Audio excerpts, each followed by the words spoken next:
কেউ কর্মস্থল, আবার কেউ উন্নত জীবনযাত্রার আশায় গ্রাম ছেড়ে শহরমুখী হয়ে থাকেন। এদের বেশিরভাগের নিজের বাড়ি না থাকায় বসবাস করেন ভাড়া বাসায়। তাদের বাসস্থানের যোগান দিতে শহরে গড়ে উঠেছে একের পর এক আবাসন। ফেনী পৌরসভার হিসেব মতে এই পৌর শহরে প্রায় 22,000 হোল্ডিং নাম্বারের অনুকূলে বাসার সংখ্যা লাখেরও বেশি।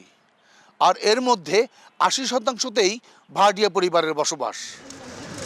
এসব ভাড়াটিয়াদের যখন সংসার খরচের হিসাব মিলাতে হিমশিম অবস্থা, তখন বছরের শুরুতেই নেমে আসে ভাড়া বৃদ্ধির খড়গ। বাড়তি বাড়ি ভাড়া নিয়ন্ত্রণের জন্য 34 বছর আগে আইন করা হলেও নেই প্রয়োগ। বাড়ি ভাড়া নিয়ন্ত্রণ আইন অনুযায়ী 2 বছর পর পর ভাড়া পুনর্নির্ধারণের বিধান থাকলেও প্রতি বছরই ইচ্ছে মতো ভাড়া বৃদ্ধি, জোর করে ভাড়াটিয়া উচ্ছেদ করা হয় বলে অভিযোগ ভাড়াটিয়াদের।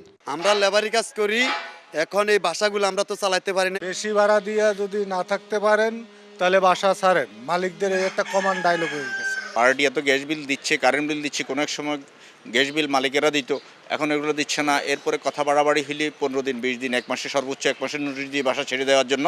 নিউ সানসিল্ক ব্ল্যাক শাইন, নজর কাড়া শাইন চুলের নাম্বার 1 চয়েস।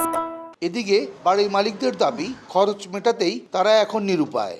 ইনকাম ট্যাক্স, পৌর ট্যাক্স, ভূমি ট্যাক্স, নিত্য সামগ্রী সব কিছুই বাড়তি, যার কারণে আমরা বাড়াইতে এটা বাধ্য।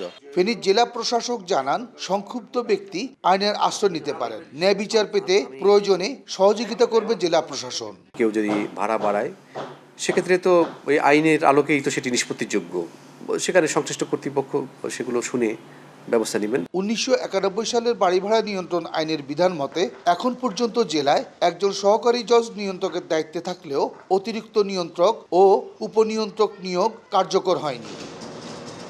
বখতিয়ার মুন্না, সময় সংবাদ, ফেনী।